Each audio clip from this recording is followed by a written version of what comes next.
আজি কাতি বিহুৰ প্ৰথমটো ভিডিঅ' মই আপলোড কৰিছিলোঁ আৰু এতিয়া আমি আজি একেটা দিনতে প্ৰথমতে সেই ভিডিঅ'টোত দেখাৰ দৰে মৃতকক দিয়া নিয়মখিনি কৰি আজৰি হোৱাৰ পিছত এতিয়া আমি পিছবেলা সময়ত আমাৰ যিহেতু নামঘৰত চাকি দিয়াৰ পাল পৰি আছে এইকেইদিন, সেই নামঘৰত চাকি দিবলৈ যাবলৈ ওলাইছোঁ। তাৰপিছত আমি গধূলি সময়ত কাতি বিহুৰ দিনা কি কৰোঁ সেইখিনি আজি এই ভিডিঅ'টোত আপোনালোকক দেখাব লৈছোঁ। নামঘৰ চাফা কৰি ধূপ চাকি জ্বলাই ঘৰলৈ আহিলোঁ। আজি ভঁৰালত পিঠাগুড়ি কলৰ সৈতে দিয়া হয়, তাকে ঠিক কৰি ভঁৰালত দিবলৈ গ'লোঁ।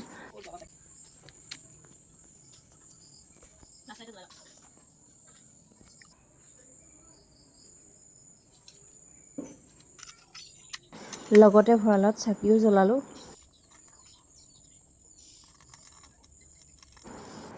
তাৰপিছত তুলসী তলত চাকি জ্বলাই কণমানিহঁতৰ লগত তুলসী পূজা কৰিলোঁ। এনেকৈ আজি দিনটো ব্যস্ততাৰে পাৰ হ'ল।